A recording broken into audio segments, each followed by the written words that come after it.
What's going on? Welcome into My Take Is, joined by the one and only Zack, professional sports gambler at ZG the Grapevine. You want to follow him because he's got MLB picks, college basketball picks are doing pretty well right now. Zack, what's going on, man? How are you? Jay Smith, good morning. 3 days in a row we've talked. Doesn't get better than that. It really doesn't. Has it been 3 days in a row? Jeez. It's the best time of the year. It makes sense. We had opening day. We got college basketball going on. And so, yeah, it just makes sense. There's no one else I'd rather talk to, really. Same. I've got a fiance downstairs. Whatever. I want to talk to Jay Smith. All right, let's speaking of my wife, I know that you want to start with the games from last night. My wife, she went to Purdue. We stayed up late, watched the whole thing. What a play call. Like, what a play by Kelvin Sampson. Just beautiful. I mean, Well, that you knew they were going to come with something. Because they kind of had that bad possession or right before that where it was just Uzan on an ISO. By the way, Braden Smith flopped on that. It was not a push off. Sorry. Yeah, I agree with you. But it was, you knew they were going to come with something. But that just feels like it's such a simple defensive key. They always talk about watch out for the inbounder on these type of plays. Like, as good of a play call as it was, how do we not have a contingency plan on defense for that?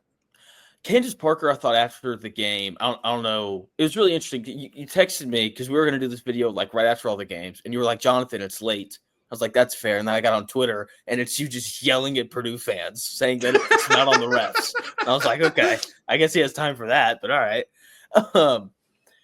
So Candace Parker, after the game, she pointed this out really well. She said that all year long and during that entire game, it's called Xing out whenever you leave the inbounder to go cover someone else. She was like, Purdue's done that all year.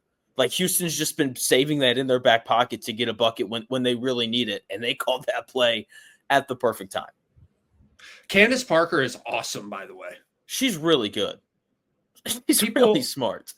People hate, like, I saw someone on, this is a side rant, but someone on Twitter was talking about how they need to get the they referred to her as the lady next to Jay Wright. And I was like, you mean Candace Parker? One of the greatest women's basketball players ever? Yeah. He didn't respond to me. But yeah, that's a play where I feel like if you ask Matt Painter, I'm sure they asked Matt Painter, I haven't seen the press conference. I'm sure he would just say it's a good play by Houston. You know, it was. Yeah. What are you going to do? But at the same time, I feel like you can't end your season on the inbounder when that is like the one thing everybody talks about. Yeah, it's just probably a bit of both. Great play call. I just feel like Purdue should have known that. Like I feel like you have to know your own tendencies, and it didn't seem like Purdue did there in that spot. The game almost went exactly how I said it would on the show yesterday. I was like, it might be close in the second half, and then Houston will start to pull away. And when Houston was up 10, I was like, oh, here we go. But credit to Purdue. They, hung in there. They were playing really, really hard on defense. That's the hardest it's the hardest I've seen them play on defense all year. It's the best defense I've seen them play all year. But by far. And they had to, because Houston did exactly what I thought they'd do. They doubled Braden Smith off of every ball screen, and they made everyone else make shots. And like, they're not super tall underneath, but they've got like multiple dudes that are like 6'8", 240, and Trey Kaufman-Renn, like when you're 240, it's just tougher to post you up. And so like they had some guys to guard him, but like Miles Colvin hit some shots, CJ Cox did. That's honestly one of the better games I've seen their role players play all year as well. Kaufman-Renn was showing that was the most emotion I've seen Kaufman-Renn show too. When he got that fourth foul, he lost it. I didn't think it was a foul. I didn't think it was a foul. But what do you think of the refs? Do you think the refs kind of hosed Purdue? No, I don't. I'm with you. I don't think that was a push off. even though Kaufman picked up a 4th foul, they still played him a lot with 4 fouls. So it wasn't like he missed 3 minutes of the game because of that. I thought the refs were fine. No. They were pushed, there was a couple rebounding fouls on Purdue, and they looked around like, oh, but you go to the replay and he's literally putting his elbow in someone's side and pushing him. It was, and I think it was it Lapis on the call? I think it was Lapis. He was like, oh yes. Yeah, that's a foul. What are we doing? And it showed the replay. I was like, nice form tackle. But that's a foul. Barry Odom, he's trying to get it up and running for the football program. Go play for them. But look, the better team won. The underdog played a really good game. LJ Cryer was terrible. And this is how you know Houston's better. Their best player was really bad all game, and they still won.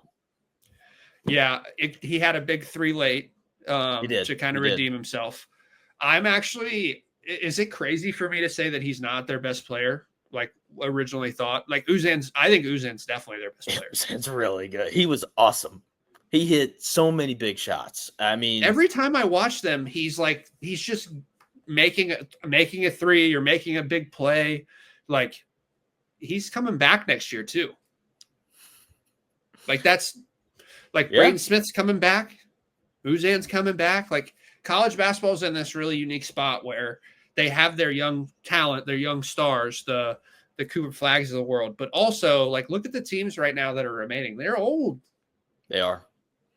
That's fun. That's what the sport is now. It's transfers, and unless you're Purdue, then it's bring guys in and have them stay for 4 years and develop them, and it's just that's what the sport is. Speaking of transfers and old, Michigan State, how about them, man? I wanted to ask you this because I know coming into the tournament, you really liked St. John's.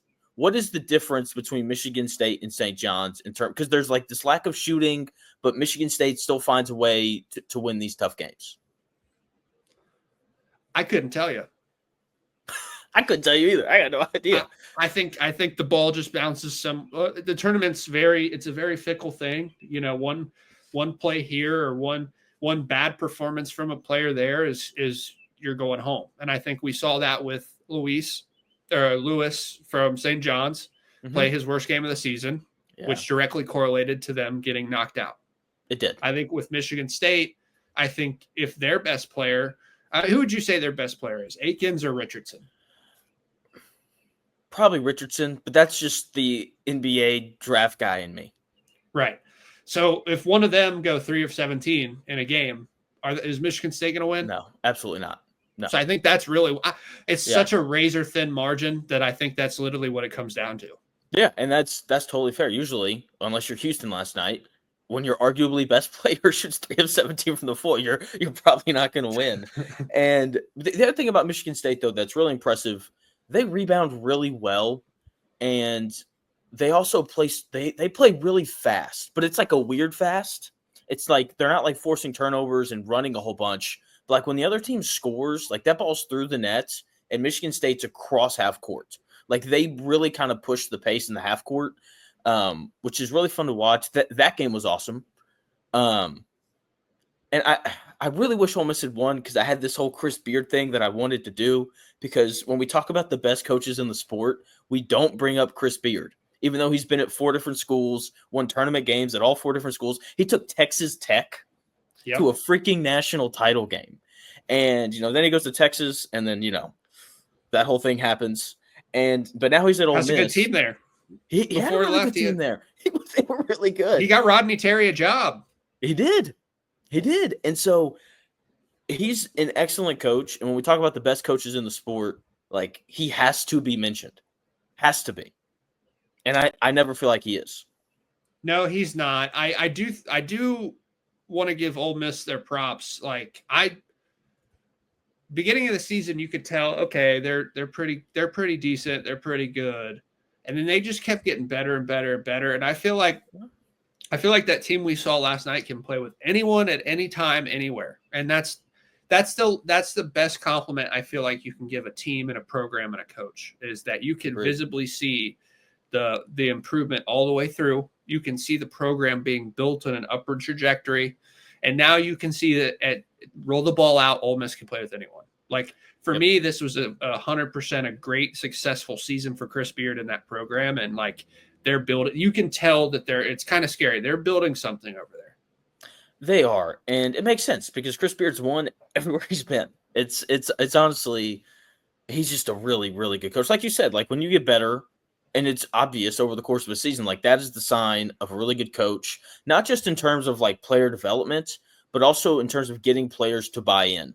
Yep. Like which is such a big deal, especially now with, you know, the transfer portal and guys always looking to kind of leave and move on. Like if you get players that like you and buy in and they themselves can see how they've gotten better, I think that helps you retain guys until a school calls and is like, hey, we'll pay you an extra $100,000. Then you got to go. You do. And just like you said, you mentioned them being able to play with anybody. When the tournament started, I was looking at Ole Miss. I was like, their ceiling's Elite Eight because I don't think that they can beat Auburn.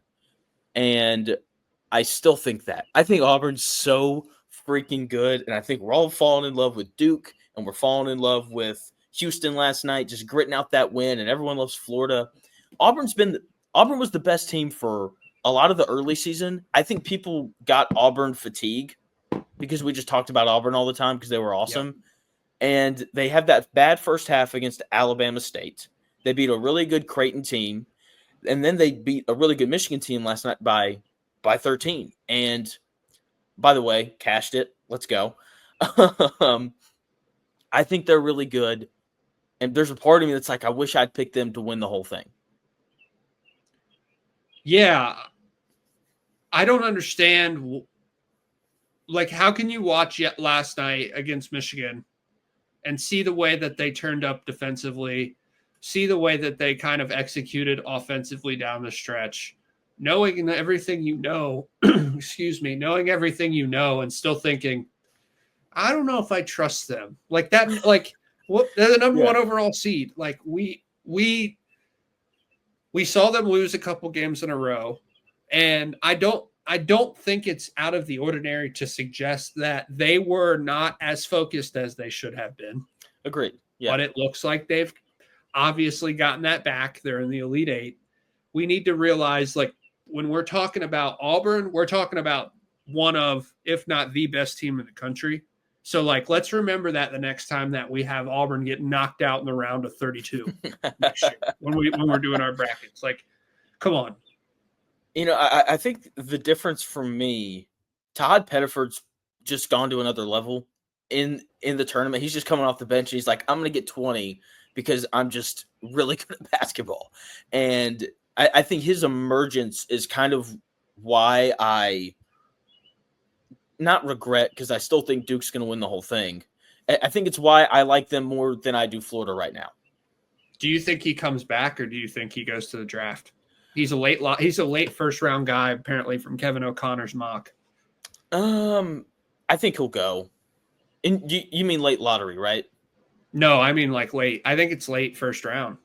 Oh, if he's late first round, I would come back. Because this is part of that's just, this is an awesome class. There's just a lot of really good freshmen and overseas guys. But at the same time, like if he keeps playing like this, his stock will go up.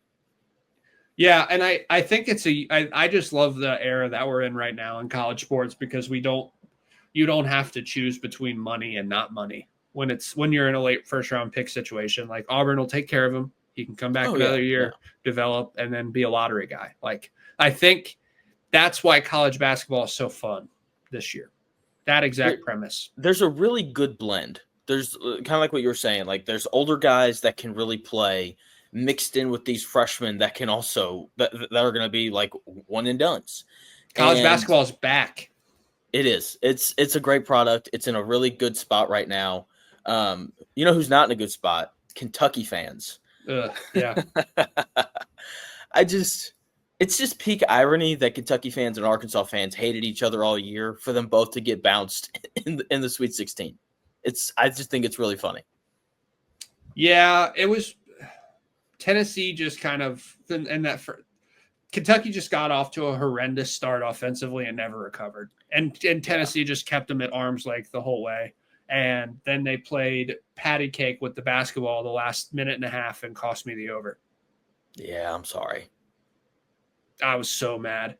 You texted me, or I texted you. I was like, "Did you see that?" And you said no, and I said, "Well, whatever." And then didn't respond. I was so angry. I had some. Millie and I went out to dinner last night, and it did not sit very well. It was kind of problematic. Enough on that. You have any other thoughts on the games from last night? No, I think the idea that it's a bad thing that Chalk has won so far is incorrect. We're about to get a banger of an Elite Eight and Final Four. We are, and I also think the idea that like Cinderella runs are done is also very much incorrect. I don't know such an overreaction. It is. It's like this has happened once. NIL has been a thing the last 2 years. You know who made a Sweet 16 run 2 years ago? Providence. Okay, like I promise, Cinderellas are not going anywhere. And if you don't believe me, just go back, watch Alabama play BYU, and just know that there are mid-major schools who are very capable of doing the exact same thing. Yeah. And so, yeah, it's like you said, it's such an overreaction. Let's start with Texas Tech and Florida tonight. I like Florida. With that being said, I think JT Toppin's going to be a little more impactful than he was against Arkansas. Their shooter, I'm blanking on his name. He's probably going to come back tonight, I would assume. Texas Tech's really tough, but I don't know. I don't want to bet against Florida right now. I'm not betting against Florida. I'm taking Florida minus 6.5. My algorithm model has this at 9.5. Oh, wow. Jeez, that's why do you think that is? Like, what is it about? Because obviously everyone knows how good Florida is. What is it about Texas Tech that doesn't allow them to measure up with Florida? I just think pockets of inconsistency. I think there's times where they look really good, and then there's other times where you're like, dang, I just want a little bit more here. And they're going long stretches playing poorly and not making shots and not getting back on defense. And it's just, and then they'll kick it back into gear. And then it'll be pockets of inconsistency. And then it'll go back to looking like one of the best teams in the country, which they clearly are. They're in the Elite Eight. But my point remains is I don't think Florida has as many highs and lows. And I think it's one of those things, again, where the game might be tight for a while, and then there's going to be that run, and Florida's going to put them away. Clayton Jr., man, he's just – I've said all year that Braden Smith's the best point guard in the country. I don't know if he is. It might be Clayton Jr. That dude's just – like, when I need a bucket, I know that he can go get it. And we saw it when they played UConn in the second round. He'd kind of been struggling, and the game's tight, and he hits, like, this hesitation sidestep three, and he makes it. And I'm like, that's a really tough shot. No way he does that again. And he comes right back down the floor, same shot, same spot, and he hits it. And like when you have a guy like that, because like as much as I like JT Toppin, like if you make him use his right hand instead of his left, he's a little bit easier to slow down. Yeah. Whereas when you have this guard in Clayton Jr. who can just go whenever you need him to, I'm always going to be inclined, especially when you have two good teams like this, I'm always going to be inclined to take the team that has the best player. Yeah, and I think we're unfortunately – I think it's kind of – so the winner of this game would play – the winner of Auburn and Michigan State. Yeah. I was going to say we're on a crash course for Florida Duke, but Auburn and Houston – like it's going to be a fun Elite Eight. It really is. I'm so excited. I can't wait because like I think of all the games that we have in the Elite Eight, I feel most comfortable taking Florida to beat Texas Tech. Do you agree with that? Yeah, I agree. 6.5 point favorites, and I think Florida and Duke are close to being in the UConn territory where there's not a spread big enough. Really? I feel that way about Duke. I don't know if I feel that way about Florida. And maybe that's just me being a hater. I've got a boss who talks way too much about Florida. Let's see. Florida is 9-1 in their last 10 against the spread, 26-8 overall against the spread. Jeez. Okay. I digress. You were right. Well, it's not just that. It's not just them. I mean, I'm saying like it's not just like this recent success. Like they've been doing this all year. They have been. They have been. They've been really. Look, they're 33-4. Like you said, they're 28-6 against the spread, which is pretty wild. Are you surprised that the Duke line is also 6.5? Yes, I got it. I actually. Oh, I just gave it away. I got it at 7.5. Plus Okay. 7.5 for Bama. Do you first of all initial reactions to plus 7.5? I don't mind it. I don't. I refuse to bet against Alabama because of what we saw in the BYU game. Do you want to hear a stat? Of course, always. Alabama is 6-2 in this year as an underdog against the spread. Yeah, that makes a ton of sense. Like they're just that was the one thing I was like, that I did all my stuff. It checked out. I did all my research to back up my model. I saw that 6-2. I saw how they shot the ball, and I said, I think that's the play. I think Duke wins, but I think 7.5 is just a hair too much. After I just got done talking about how there's not a spread big enough for Duke, but you get what I'm saying. Yes. In a whole. All right, I'm gonna overthink this way too much here. You ready? I don't know about way too much. Does water find its level? They're not shooting, 25 of 52 from three again, or whatever it ended up being. Like, do they come out and start like 3 of 17 from three, and Duke's up by 20, and then Duke just kind of coasts the rest of the way? I'd be shocked if Really? that happened. I think there's a really, really high probability that Alabama comes out and makes like their first 5. But it's not going to be like record breaking, but they're just going to make like their first 4 out of 5 or something like that. And it's going to be on. I think what are you excited about for this game? I don't want to assume. I'm excited to see if Alabama can keep up. Like you were just talking about. I just want to make sure. I want to see if they can offensively, if they can match what Duke is going to give defensively. If they can attack Duke's defense and get consistent buckets, because for me, Duke's the best defensive team in the country. And I agree with that wholeheartedly. What they do is they this is my unbiased brain. They remind me of like Michigan football in like 21. This is your unbiased brain. Where I feel like they just constrict until they boom, you're down 30. Like you're down 20. Unless you have like Caleb Love. Right. And even then there were pockets of that. But I feel like that's their defensive style, is like we're gonna squeeze you. We're gonna squeeze you, and eventually we're gonna go on a run and you're not ever catching up again. I want to see if Alabama can avoid that. I think Alabama and Duke are going to walk out on the floor, and we're going to be like, is this like a high school team playing against an NBA team? Because Duke's going to be so much bigger than they are. And that's why I love their defense. Like, everyone's 6'5" and taller, and they're all incredibly long, which makes it really tough. I shared this stat with you yesterday on the radio show. Duke leads the country in length of defensive possessions. So, in other words, teams can't generate good shots, so it takes them longer to shoot the ball.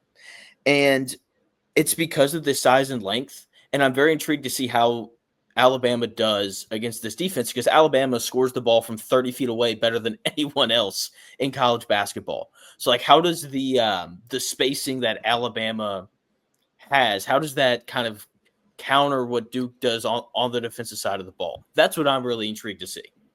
Do you think Duke's going to come out and guard them out there? I think so. I'll tell you one thing that I know that they're going to do. They're going to go over ball screens. They're not going to go under them like BYU did. That is still the most insane thing I think I've seen all tournament. Like, just, and like, I get it. Like, BYU doesn't have the athletes to like guard those guys, but at the same time, right, can you just not give them a step in 3? Yeah, I agree. I think BYU was overmatched. Looking back, it might not have been the best to take them plus 5.5, but I believed in them and I was wrong. But that's okay. No, hey, I was right there with you. I was like, I bought it. I was like, BYU Alabama's better than Alabama does. Like, let's. I feel like you kind of knew what was good. I feel like you kind of I talked you into a bad decision. I feel like you were your first initial instinct was Alabama there. It was. That's okay though. I mean, right. What are friends for? Friends are supposed to talk you into bad choices, right? Like that's what they're for. Any other thoughts on Bama and Duke?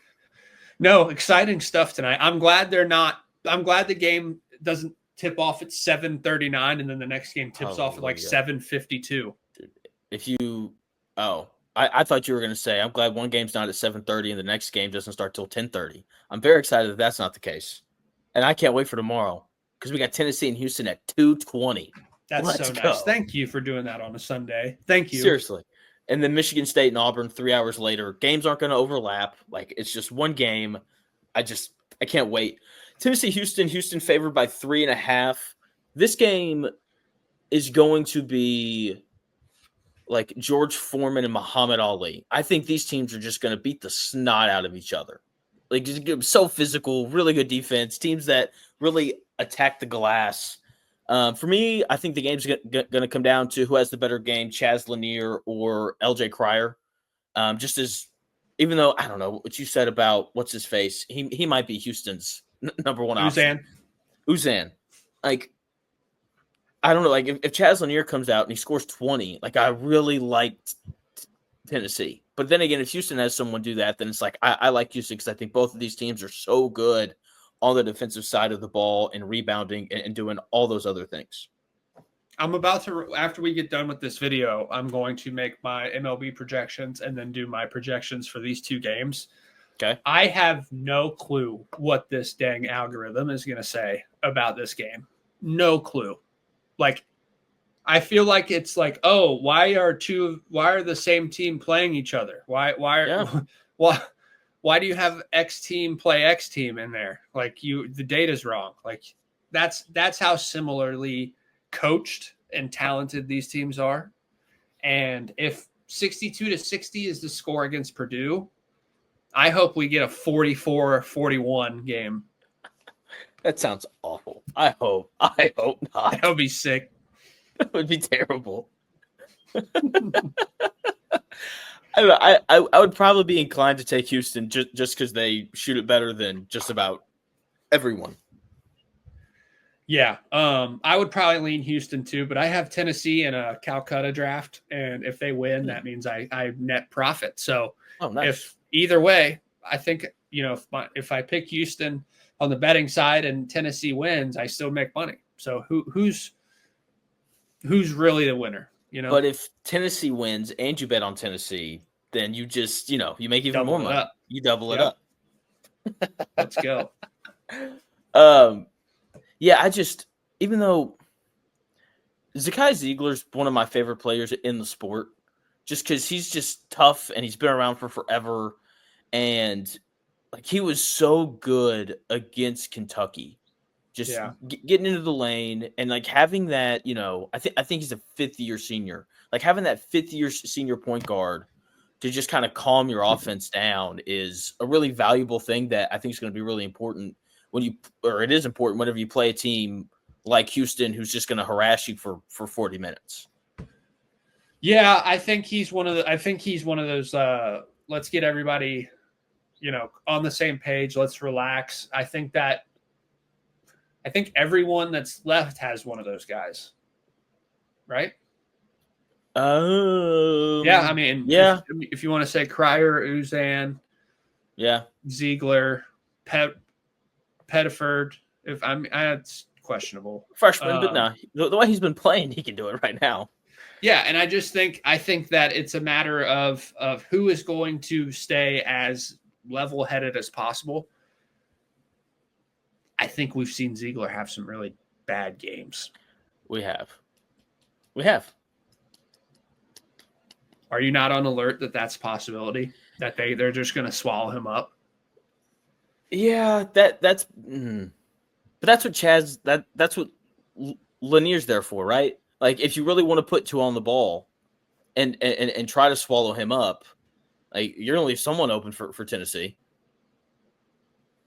Are you living with that? If you're Kelvin Sampson, are you living with that, or are you playing straight up and letting Zakai Ziegler kind of diagnose and dissect? I don't think you want that. I would start straight up, because outside of Cryer, Houston does have really big and athletic guards, and I would probably start with, someone else on him like that, and then probably let Cryer chase Lanier all over the place. But I would probably start with trying to put some size on him, and then if that doesn't work, then you can go to show and two later. Yeah, I think you're probably right. I'm just interested to see where offense is generated on both sides. Yeah. I don't know. I just know that the game's going to be super physical, and do we see a technical? Do we see a flagrant one? I don't know about a flagrant one. Yes, we'll see one, because flagrant ones are given out like candy now, And Gene's territory's gonna be like, all right, guys, you could see the elbow went right into his eye socket, like that constitutes as a flagrant one. This is Halloween. Like, if flagrants are given out like candy, Tennessee versus Houston is Halloween. Like, they're gonna be looking for it, man.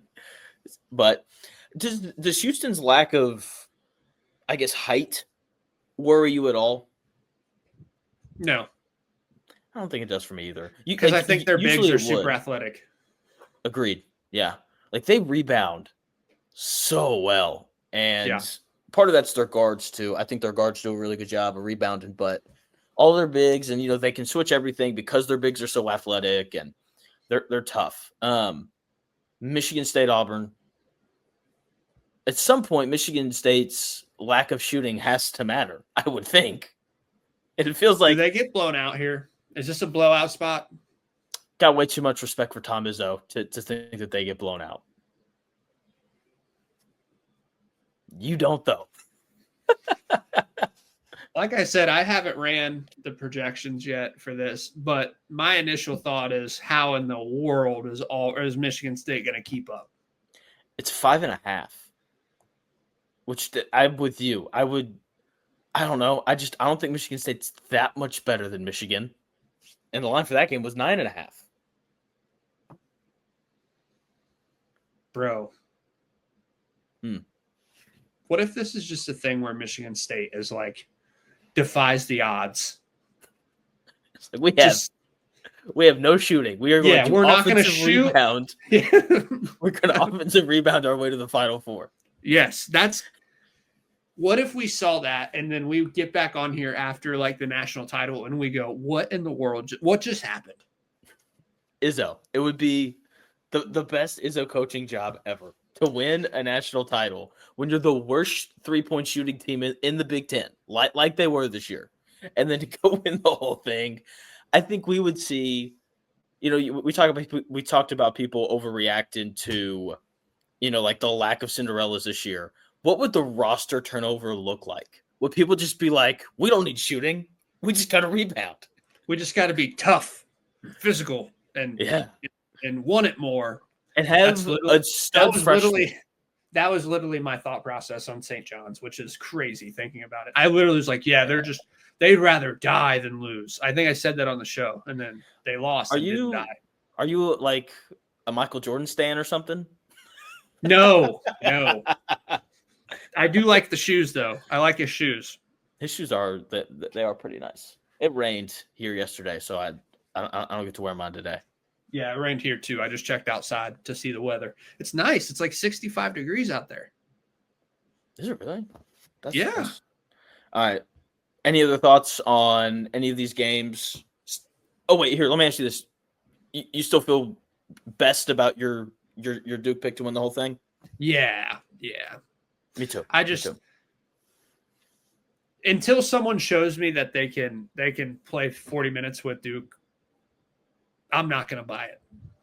That's kind of where I'm at. And the only way to show me is for you to actually go and beat them. Right.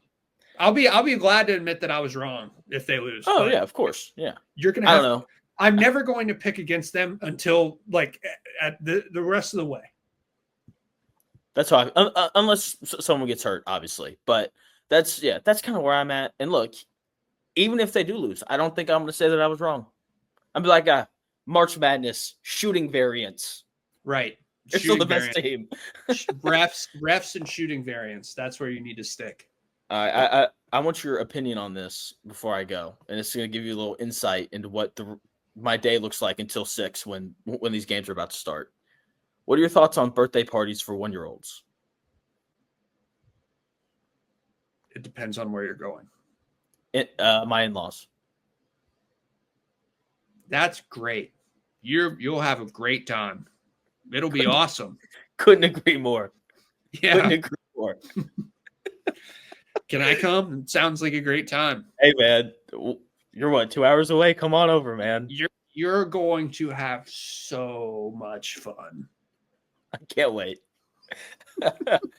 Wish it was a college football Saturday. It can be something to check while we're there. Like, oh, gosh, dang it. Arkansas gave up another touchdown. Yeah, great. 63-7.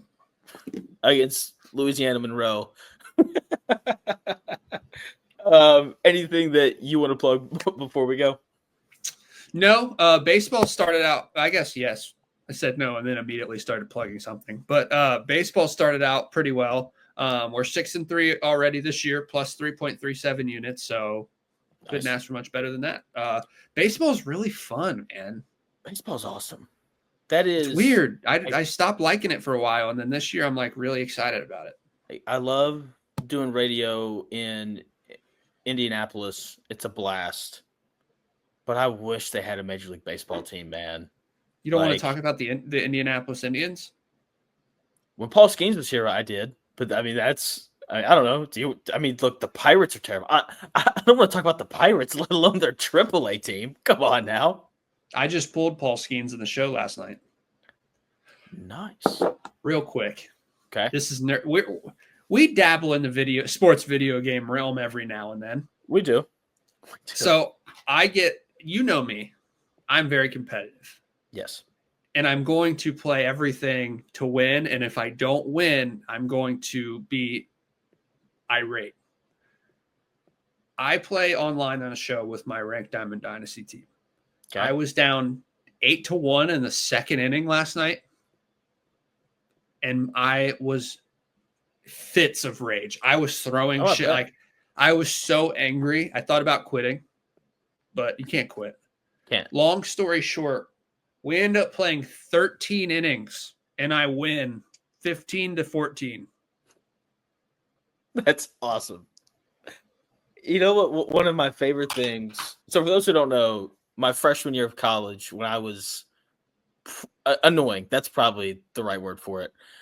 Zach was there. You're probably what, 23, right? And I was younger than that. Okay, like but like 21, 22. Yeah. And you're a really good show player. Like you are. And you lost to Spencer Tack, and I gave you such a hard time about it. And you would get, I don't know if you remember this or not.